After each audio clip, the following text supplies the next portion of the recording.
तो question number आपका 33 बोल रहा है, right any three chemical property of acid. Acid की तीन प्रॉपर्टी आपको लिखना है। तो आप लिख सकते हो कि जो एसिड होते हैं वह वाटर में डिजोल्व करने पे एच आयन देते हैं, प्रोटॉन देते हैं।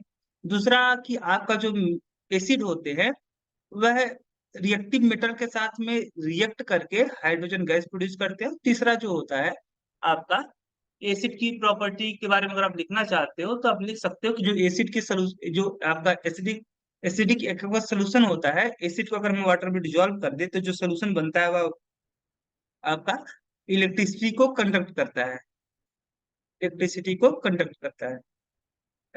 अगर एसिड को हम वाटर में डिजोल्व कर दे तो जो सोल्यूशन बनेगा वह इलेक्ट्रिसिटी को कंडक्ट करेगा। और आप लिख सकते हो कि इसका जो नेचर होता है वो कोरोसिव नेचर होता है ना।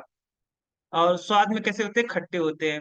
What are the acid and base, give two example of each. ये तो ऑलरेडी आप जानते हो, एसिड ऐसे सबस्टांस होते हैं जो वाटर में डिजोल्व करने पे एच आयन देते हैं।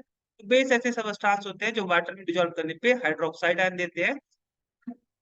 Definition is according to इसके आर्मीनियस के अकॉर्डिंग एसिड ऐसे सबस्टांस होते हैं जो वाटर में डिजोल्व करने पे एच आयन देते हैं, और बेस ऐसे सबस्टांस होते हैं जो वाटर में डिजोल्व करने पे हाइड्रोक्साइड आयन देते हैं। अगर मैं ब्रॉनस्टेड लॉरी कॉन्सेप्ट की बात करूं, ब्रॉनस्टेड लॉरी कॉन्सेप्ट, तो इस कॉन्सेप्ट के हिसाब से आपके एसिड ऐसे सबस्टांस होते हैं जो दूसरे सबस्टांस को क्या देते हैं, दूसरी स्पीसीज को एच आयन देते हैं। यानी जो सबस्टांस दूसरे सबस्टांस को प्रोटॉन देते हैं, डोनेट करते हैं, ऐसे सबस्टांस को एसिड बोलते हैं। और बेस ऐसे सबस्टांस होते हैं जो दूसरे सबस्टांस से हाइड्रोजन आयन क्या करते हैं, एक्सेप्ट करते हैं, एक्सेप्ट करते हैं ना। Describe four important use of hydrochloric acid. तो हाइड्रोक्लोरिक एसिड का चार यूज बताना। तो हाइड्रोक्लोरिक एसिड जो है आपके बहुत सारे केमिकल रिएक्शन में कैटलिस्ट के तौर पे काम किया जाता है ना। कैटलिस्ट के तौर पे काम आता है। और अगर आप देखोगे तो हाइड्रोक्लोरिक एसिड का यूज इसी तरीके से कंपाउंड के बहुत सारे कंपाउंड के फॉर्मेशन में काम आता है ना। और ये चूंकि एसिड है तो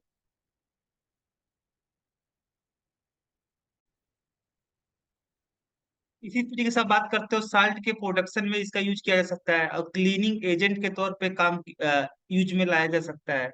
क्योंकि आपका अगर मान लो कॉपर या आयरन हो गया, इसके सरफेस पे जो रस्ट जमा होता है इसको दूर करने के लिए, रिमूव करने के लिए आप एसिड का, हाइड्रोजन क्लोराइड का, हाइड्रोक्लोरिक एसिड का यूज आप कर सकते हो। फाइव सोल्यूशन है ना, ABCDE, इनका पीएच इतना दिया गया है। विच इज स्ट्रांगली एल्कलाइन, तो स्ट्रांगली एल्कलाइन वो होगा जिसका पीएच क्या होना चाहिए, स्ट्रांगली एल्कलाइन का मतलब strongly strong base, basic nature का। और बेसिक आपका पीएच जितना ज्यादा होगा सोल्यूशन उतना ज्यादा क्या होगा, बेसिक होगा। तो सबसे ज्यादा पीएच आपका 12 का है, यानी ये आपका स्ट्रांगली होगा। स्ट्रांगली एसिडिक, तो देखो पीएच जितना कम होगा हाइड्रोजन आयन कंसंट्रेशन उतना ही क्या होगा, आपका ज्यादा होगा। और जितना ज्यादा हाइड्रोजन आयन कंसंट्रेशन में होगा, एसिड की जो एसिडिक स्ट्रेंथ होगी वह उतना ज्यादा होगा। पीएच क्या होना चाहिए, कम होना चाहिए, तो आपका 1 वाला है ना। स्ट्रांगली अल्कलाइन का 12 है, 1 वाले का आपका स्ट्रांगली एसिडिक। और वीकली एसिडिक के तौर पे आप देखो 7 से कम होना चाहिए, तो आपका 5 है। और वीकली बेसिक तो आपका 9 वाला हो जाएगा, है ना। हाउ आल्ट्स आर क्लासिफाइड, साल्ट को कैसे हम क्लासिफाई करते हैं, describe giving to example of each. तो साल्ट ऐसे सबस्टांस होते हैं जो वाटर, जो एसिड और बेस के रिएक्शन के कारण से बनते हैं, यानी दो substance which are formed by the reaction of acid and base. Salt को हम कैसे क्लासिफाई करेंगे, तो साल्ट को हम एक फैमिली के रूप में कैटेगराइज करेंगे। अब ऐसे आपके बहुत सारे साल्ट है। अब जो साल्ट है उसमें कॉमन क्या है, कैटायन कॉमन है कि एनायन कॉमन है, उसके आधार पे हम साल्ट को क्लासिफाई करेंगे, है ना, एक फैमिली के रूप में। आप describe giving one example of each, तो आप इसको आप देख सकते हो, कोई बड़ी बात नहीं है ना। इसको आप देख लीजिएगा, ये सारी चीजें आप हम लोग ऑलरेडी पढ़ चुके हैं, इसीलिए मैं इसको फोकस नहीं कर रहा हूँ। Identify the parent acid and base giving following salt.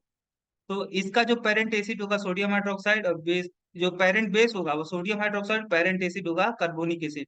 इसका पेरेंट आपका जो एसिड बेस होगा वो सोडियम हाइड्रोक्साइड, और पेरेंट बेस होगा H2SO4। इसी तरीके से इसका देखोगे तो पेरेंट बेस एल्युमिनियम हाइड्रोक्साइड और पेरेंट एसिड आपका H2SO4। इसका देखोगे तो पेरेंट बेस आपका कैल्शियम हाइड्रोक्साइड और पेरेंट एसिड आपका क्या होगा, कार्बोनिक एसिड, है ना। क्यूप्रिक सल्फेट, पेरेंट आपका जो बेस होगा वह क्यूप्रिक हाइड्रोक्साइड और पेरेंट बेस क्या होगा आपका सल्फ्यूरिक एसिड H2SO4, है ना।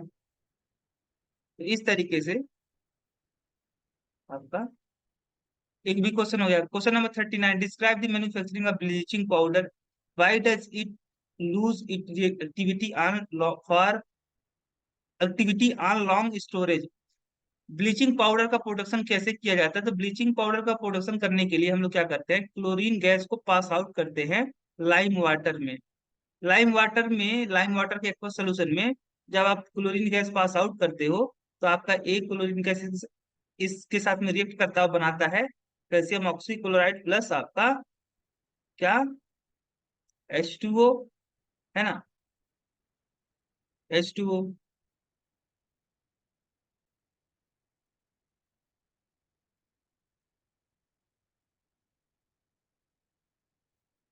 तो इस तरीके से आप यहाँ पे क्या आपका बना ब्लीचिंग पाउडर। और इसको हम लॉन्ग अगर समय तक, लंबे समय तक अगर हमें स्टोरेज कर दे, है ना, तो ये अपनी एक्टिविटी लॉस क्यों कर जाता है, क्योंकि अगर इसे आप खुला में छोड़ दोगे लॉन्ग लॉन्ग समय के लिए, तो क्या होगा, ये जो एटमॉस्फेयर में जो कार्बन डाइऑक्साइड गैस है इसको एब्जॉर्ब कर लेगा अपने आसपास में। जो ये आपका ब्लीचिंग पाउडर है ये अपने आसपास में जो कार्बन डाइऑक्साइड गैस प्रेजेंट है एटमॉस्फेयर में उसको एब्जॉर्ब कर लेता है और बना लेता है कैल्शियम कार्बोनेट, और प्लस आपका क्लोरीन गैस आपका रिलीज होगा। आगे है आपका why is the solution of sodium hydrogen carbonate mildly basic in nature. Sodium bicarbonate का जो एक्वस सोल्यूशन होता है यह थोड़ा सा क्या बेसिक नेचर का क्यों होता है, क्योंकि जब इसे वाटर में डिजोल्व करते हो आप तो इसका हाइड्रोलिसिस हो जाता है और यह अपने पेरेंट एसिड एंड बेस में टूट जाता है। अगर पेरेंट एसिड की बात करूँ तो इसका पेरेंट एसिड है कार्बोनिक एसिड, और पेरेंट बेस की बात करूँ तो सोडियम हाइड्रोक्साइड। तो इसमें स्ट्रॉन्ग कौन है आपका, सोडियम हाइड्रोक्साइड, यानी ये आपका स्ट्रॉन्ग बेस है और ये आपका वीक एसिड है। तो अगर स्ट्रॉन्ग और वीक में लड़ाई हो जाए तो कौन जीतेगा, स्ट्रॉन्ग वाला। यानी इसका मतलब हुआ कि इसका जो एक्वस सोल्यूशन होगा वह किस नेचर का होगा, बेसिक नेचर का होगा, स्लाइटली बेसिक नेचर का होगा, है ना। What are hydrated salt, give 3 example. तो हाइड्रेटेड सॉल्ट क्या होते हैं, ऐसे सॉल्ट, दो salt in which water remain as part of crystal, part of salt crystal. जो साल्ट होता है, अगर वाटर आपका जो है वह वाटर के, अगर वाटर आपका साल्ट के साथ जुड़ा हुआ है और जो वाटर है वह आपका जो साल्ट का क्रिस्टल होगा उसके क्रिस्टल के किसी लैटिस पॉइंट पे आपका रहेगा, यानी जो वाटर है आपका उस साल्ट के क्रिस्टल का हिस्सा है, तो आप उसे बोलोगे क्या, hydrated salt, part of salt. And in which दो सॉल्ट इन दो salt which remain which remain which remain as a part of salt crystal, है ना, आर कॉल्ड हाइड्रेटेड salt। यानी ऐसा साल्ट जिसके साथ वाटर रहता है आप उसे क्या बोलते हो, हाइड्रेटेड सॉल्ट। जैसे आप मान लो कि washing soda 10H2O, copper sulphate के साथ में आपका 5H2O होता है। इसी के साथ में आप बात करोगे calcium sulphate into 2H2, gypsum, ये भी क्या है आपके, ये सारे आपके hydrated salt. Why is the plaster of Paris written as calcium sulphate into, है ना। Why is plaster of Paris, plaster of Paris को हम लोग calcium sulphate into half H2O के फॉर्म में क्यों लिखते हैं, how it is possible to have half a water molecule attach to calcium sulphate. यहाँ पे बोल रहा है कि जो प्लास्टर ऑफ पेरिस होता है, जो पीओपी होता है, उसको हम उसका जो फार्मूला लिखते हैं वह होता है calcium sulphate into half H2O, है ना। तो प्लास्टर ऑफ पेरिस के फार्मूले को हम लोग इस तरीके से क्यों लिखते हैं, और क्या यह पॉसिबल है कि आपका आधा water molecule, half a water molecule, एक वाटर मॉलिक्यूल का आधा, इस तरीके से, है ना। ये आपका ए वन वाटर मॉलिक्यूल है, वन वाटर मॉलिक्यूल है, क्या इसका आधा मॉलिक्यूल आपका पॉसिबल है। तो यहाँ पे कैल्शियम सल्फेट के साथ में एक वाटर मॉलिक्यूल का आधा जुड़ा हो, ऐसा कब पॉसिबल है, नहीं, ऐसा पॉसिबल नहीं। वास्तव में रियली में यहाँ पे जो हाफ लिखा गया है ये बता रहा है कि आपका, अगर मैं इसको 2 से मल्टीप्लाई कर दूं तो मेरा यहाँ पे 2 आ जाएगा, यहाँ पे 2 से मल्टीप्लाई करोगे तो यहाँ पे इस तरीके से होगा, और इसको और सिंप्लीफाई करोगे तो आपका 2 कैल्शियम सल्फेट इंटू H2O। वास्तव में ये बता रहा है, अगर आपका फॉर्मूला इस तरीके से लिखा हुआ है तो यह ये बता रहा है कि यहाँ पे आपका दो कैल्शियम सल्फेट मॉलिक्यूल के साथ में, दो कैल्शियम सल्फेट मॉलिक्यूल के साथ में एक आपका H2O मॉलिक्यूल क्या हुआ है, जुड़ा हुआ है। दो कैल्शियम सल्फेट मॉलिक्यूल के साथ में एक वाटर मॉलिक्यूल है, यह ये बताना चाहता है। और एक के साथ देखोगे तो आधा हो जाएगा, दो के साथ अगर एक वाटर मॉलिक्यूल है तो एक के साथ कितना हो जाएगा, आधा वाटर मॉलिक्यूल है। वास्तव में आधा वाटर मॉलिक्यूल नहीं है ये, बस ये बता रहा है कि आपका जो कैल्शियम सल्फेट है उसका जो क्रिस्टल है, उस क्रिस्टल में एक कैल्शियम सल्फेट के साथ में कितना वाटर आपका कंट्रीब्यूट है, आधा कंट्रीब्यूट है ना। आधा क्या है, कंट्रीब्यूट। तो एक कैल्शियम सल्फेट के साथ में आधा वाटर मॉलिक्यूल आपका क्या है, अटैच है, और दो कैल्शियम सल्फेट के साथ में एक आपका वाटर मॉलिक्यूल क्या होगा, अटैच होगा। ये दोनों जो फार्मूले हैं आपके, ये दोनों जो फार्मूले हैं आपका, ये वाला formula calcium sulphate into half H2O, और आपका कैल्शियम 2 कैल्शियम सल्फेट, हमने कुछ नहीं किया, यहाँ से 2 से मल्टीप्लाई कर दिया है। ये दोनों फार्मूले सेम है ना। बस थोड़ा सा लिखने का अंदाज क्या हुआ है, बदल गया है, तो है तो दोनों सेम ही, है ना।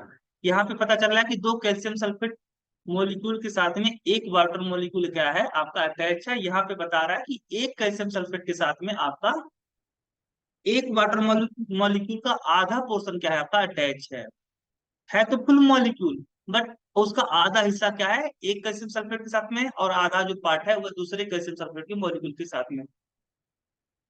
Identify the parent acid and base. इसका पेरेंट एसिड कौन होगा भाई, पेरेंट एसिड एसिड है इसका होगा कार्बोनिक एसिड H2CO3। इसका पेरेंट एसिड कौन होगा, सल्फ्यूरिक एसिड। इसका पेरेंट एसिड कौन होगा, कार्बोनिक एसिड।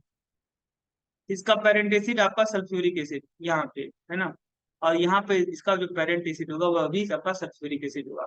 इसका पेरेंट बेस आपका सोडियम हाइड्रोक्साइड, इसका पेरेंट बेस आपका सोडियम हाइड्रोक्साइड, इसका पेरेंट बेस आपका कैल्शियम हाइड्रोक्साइड, इसका बेस आपका पेरेंट बेस क्यूप्रिक हाइड्रोक्साइड, और इसका जो है पेरेंट बेस वो होगा एल्यूमिनियम हाइड्रोक्साइड,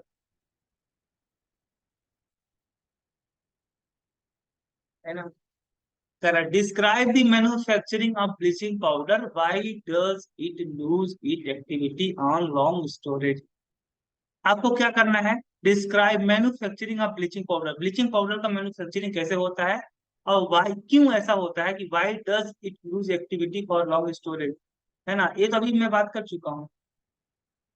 अच्छा दोबारा बता दिया क्या इसको, कोई बात नहीं है। यहाँ पे अगला आपका, why is sodium hydrogen carbonate एनेसेशन integrated in antacid. Antacid जो आपका मेडिसिन के तौर पे यूज होता है, एंट एसिड के बनाने में आपका एक इंग्रेडिएंट क्या होता है आपका, बेकिंग सोडा होता है, सोडियम बाइकार्बोनेट। ऐसा क्यों, क्योंकि आपका जो बेकिंग सोडा होता है वह आपके स्टोमक में जो एक्सेस में जो हाइड्रोक्लोरिक एसिड बन जाता है उसको क्या करता है, न्यूट्रलाइज कर देता है, और यहाँ पे न्यूट्रलाइज करके आपका क्या बना लेगा, sodium chloride plus CO2 plus आपका H2O। और ये जो CO2 आपका स्टोमक में बनेगा due to reaction of baking soda and hydrochloric acid, वह आपका रेस्पायरेशन के दौरान क्या हो जाएगा, बाहर आ जाएगा, है ना। इस तरीके से आपका जो स्टोमक में एक्सेस में हाइड्रोक्लोरिक एसिड बन गया था वह कम हो जाएगा, यानी आपको रिलीफ मिल जाएगी। कह रहा When electricity is passed through the an aqueous solution of sodium chloride, the product are the obtained. हाँ, three product are obtained. Why is the process are called chloroalkali process? Sodium chloride का जो aqueous solution होता है उसका अगर हम electrolysis कर देते हैं तो हमारा प्रोडक्ट क्या बनता है आपका? तीन प्रोडक्ट बनते हैं। कौन कौन से आपके? एक तो बनता है आपका हाइड्रोजन गैस। कहाँ पे? कैथोड पे। क्लोरीन गैस रिलीज होती है कहाँ पे? एनोड पे। और आपका सोडियम हाइड्रोक्साइड का एक्वस सोल्यूशन बनता है। ये तीनों प्रोडक्ट बनते हैं। क्योंकि इसमें देख रहे हो आप, क्योंकि इसलिए कि यहाँ पे आपका क्या बना है? सोडियम हाइड्रोक्साइड का एक्वस सोल्यूशन। हम जानते हैं सोडियम हाइड्रोक्साइड एक आपका स्ट्रॉन्ग एसिड होता है और वाटर में डिजोल्व होता है, इसलिए आपका ये जो सोडियम हाइड्रोक्साइड होगा वह एक टाइप का एल्कली होगा। एल्कली। और यहाँ पे आपका क्लोरीन गैस प्रोड्यूस हो रही है, इसीलिए इस प्रोसेस का नाम है क्लोरो। क्लोरो का मतलब क्लोरीन का प्रोडक्शन हो रहा है और साथ ही साथ आपका एल्कली का भी फॉर्मेशन हो रहा है ना। एल्कली क्या होते हैं? तो ऐसे स्ट्रॉन्ग बेस जो वाटर में डिजोल्व होते हैं, ऐसे स्ट्रॉन्ग बेस को हम लोग बोलते हैं एल्कली। तो चूंकि यहाँ पे एल्कली भी बन रहा है और क्लोरीन भी बन रहा है, इसलिए इसका नाम है क्लोरो एल्कली प्रोसेस, है ना। स्ट्रॉन्ग एसिड का दो एग्जांपल देना है तो आपका sulphuric acid, hydrochloric acid, weak acid का acetic acid, carbonic acid. Strong base का आपका सोडियम हाइड्रोक्साइड हो गया, पोटेशियम हाइड्रोक्साइड हो गया। और वीक बेस का आप देखो एग्जांपल दोगे तो अमोनियम हाइड्रोक्साइड, है ना। इसी तरीके से आप बात कर लोगे क्यूप्रिक हाइड्रोक्साइड। और फिर show by any by a suitable experiment that carbon dioxide is acidic in nature. एक ऐसा आप एक्सपेरिमेंट करिए जिसमें ये पता चले कि आपका जो कार्बन डाइऑक्साइड गैस होता है वह एसिडिक नेचर का होता है। तो अगर मैं कार्बन डाइऑक्साइड गैस को क्या करूं? पास आउट कर दूं कहाँ पे? वाटर में, है ना। क्योंकि वाटर तो वैसे भी आपका कार्बन डाइऑक्साइड गैस, क्या कार्बन डाइऑक्साइड जो गैस होता है वह वाटर के अंदर डिजोल्व हो जाता है, और जब डिजोल्व हो जाएगा तो बना लेगा कार्बोनिक एसिड। तो इसका मतलब हुआ कि अगर कार्बन डाइऑक्साइड गैस को मैं वाटर में पास आउट कर दूं और उसके एक्वस सोल्यूशन की मैं जांच करूं with the help of litmus paper, तो अगर मैं ब्लू लिटमस पेपर इसके एक्वस सोल्यूशन में अगर मैं डिप करूंगा तो मेरा किस कलर का हो जाएगा? रेड कलर का हो जाएगा। ब्लू लिटमस पेपर जो होगा वह रेड कलर का हो जाएगा, है ना। फिर कह रहा है सो बाई ए सुटेबल, हाँ यहाँ पे हो गया।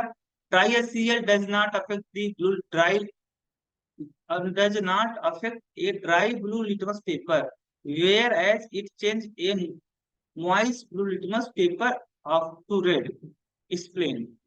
हम मुझे ये बताना है कि जो आपका हाइड्रोजन क्लोराइड गैस होता है, ये अगर मैं इस हाइड्रोजन क्लोराइड गैस को ड्राई बोल रहा हूँ, ड्राई हाइड्रोजन क्लोराइड गैस जो होता है वह ड्राई लिटमस पेपर को कुछ नहीं करता है। कुछ नहीं करने का मतलब उसका रंग जो होता है लिटमस पेपर का, ब्लू ब्लू ब्लू जो होता है उसका, उसके रंग में कोई भी चेंजिंग नहीं करता है जब आपका हाइड्रोजन क्लोराइड गैस के साथ में ये आपका लिटमस पेपर एक्सपोज किया जाता है।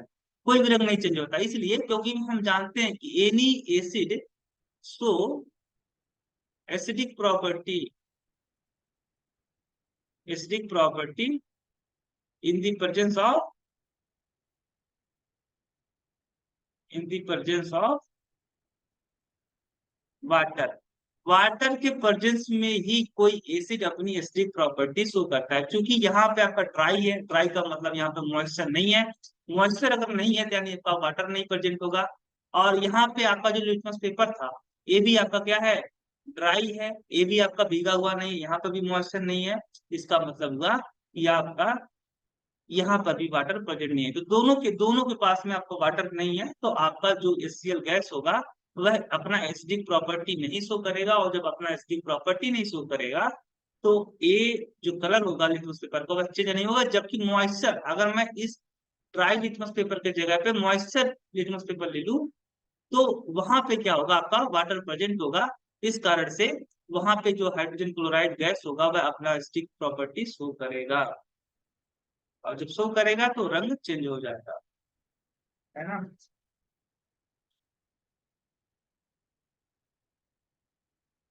यहाँ पे बोल बोल रहा है आपका what is pH scale how can you know if the given sample is acidic, basic और neutral from its pH value? PH क्या होता है? पीएच जो होता है वह आपका एक साइंटिस्ट थे, है ना, एसपीएल सोरेनसन। एसपीएल सोरेनसन ने एक साइंटिस्ट थे, कहाँ के साइंटिस्ट थे आपके? डेनमार्क के, डेनिश साइंटिस्ट थे, डेनमार्क के थे। इन्होंने किसी सोल्यूशन में जो प्रेजेंट आपका हाइड्रोजन आयन होता है उसका स्ट्रेंथ बताने के लिए, उसका कंसंट्रेशन बताने के लिए एक न्यू टर्म इंट्रोड्यूस किया था दुनिया के सामने, जिसको उन्होंने बोला था पीएच। यहाँ पे जो पी है वह लैटिन के पोटेंज वर्ड से लिया गया है, पोटेंज। और पोटेंज का मतलब होता है पावर, है ना। इसका मतलब हुआ कि पीएच जो होगा वह क्या बताएगा आपका? Power of hydrogen ion. Power of hydrogen ion, hydrogen ion कितना ज्यादा प्रेजेंट है, उसका पावर क्या है, इसकी स्ट्रेंथ क्या है, इसको कौन रिप्रेजेंट करेगा? पीएच। अब पीएच को हम लोग मैथमेटिकली डिफाइन करते हैं, pH equal to minus negative logarithm, pH equal to negative logarithm of hydrogen ion concentration, है ना। और इसका जो पीएच अगर आपका 7 हुआ तो आपका न्यूट्रल, पीएच अगर आपका लेस देन 7 हुआ तो एसिडिक, और पीएच अगर आपका ग्रेटर देन 7 हुआ तो बेसिक होगा। इस तरीके से हम डिफाइन कर सकते हैं।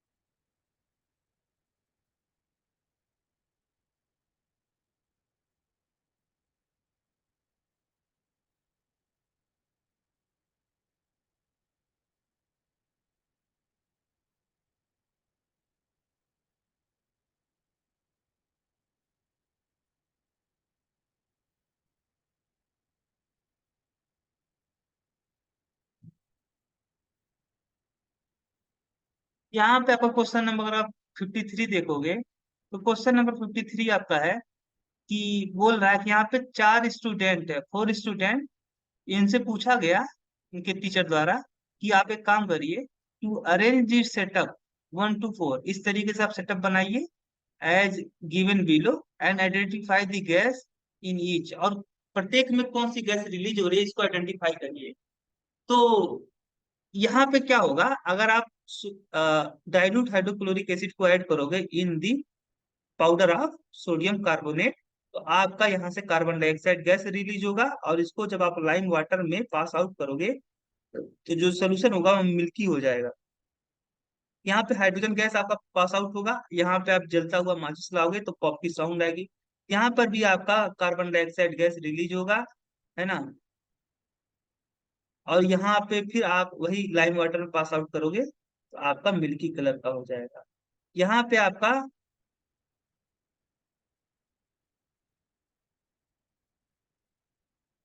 यहाँ पे आपका कोई भी गैस रिलीज नहीं होगा, क्योंकि यहाँ पे आपका क्या ऐड किया जा रहा है? Sodium hydroxide. और सोडियम हाइड्रोक्साइड जो होता है वह सोडियम कार्बोनेट के साथ में रिएक्शन करके, रिएक्शन करता ही नहीं है, नो रिएक्शन। तो कोई रिएक्शन नहीं होगा तो कोई भी गैस रिलीज नहीं होगी।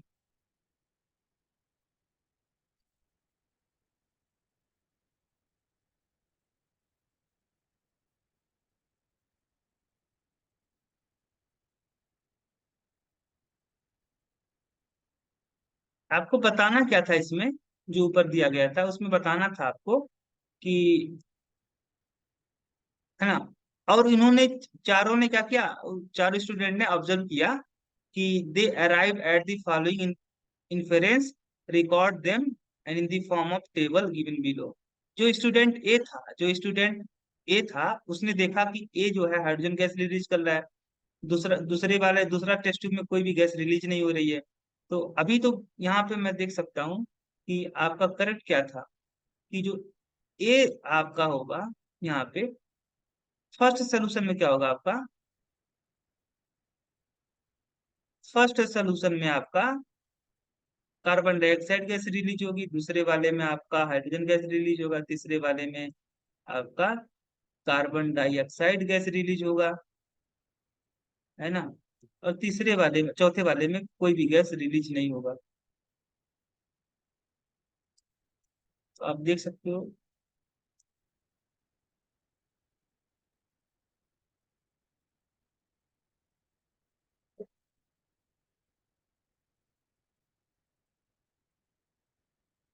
पहले वाले में क्या हो रहा था आपका?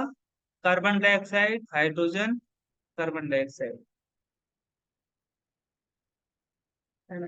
Carbon dioxide, hydrogen gas, carbon dioxide, hydrogen gas, और फिर कार्बन डाइऑक्साइड यहाँ पे।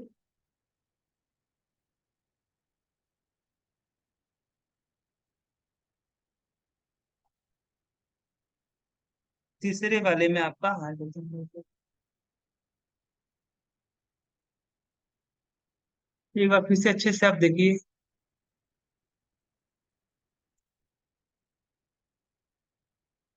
Sodium carbonate, dilute hydrochloric acid.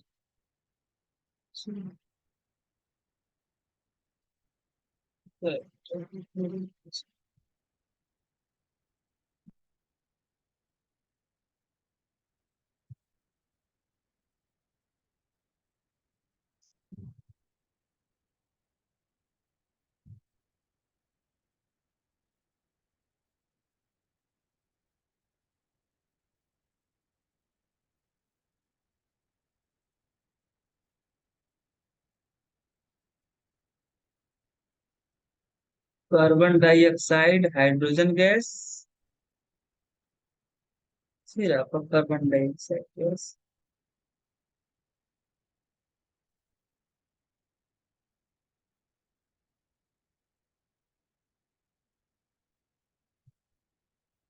यहाँ पे क्वेश्चन में मिस्टेक कर दिया है ना?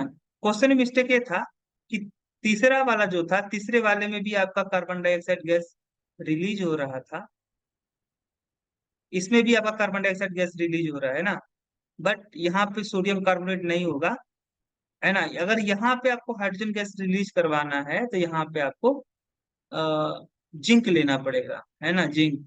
एक गलती से लगता है मुझे थर्ड वाला जो ऑप्शन है, थर्ड वाला, यहाँ पे सेटअप गलत दे दिया। इस सेटअप में आपका नीचे सोडियम कार्बोनेट नहीं होना चाहिए, क्योंकि अगर सोडियम कार्बोनेट होगा फिर से कार्बन, ए वाला, फर्स्ट वाला और थर्ड वाला दोनों सेम है ना? ये गलत कर दिया यहाँ पे।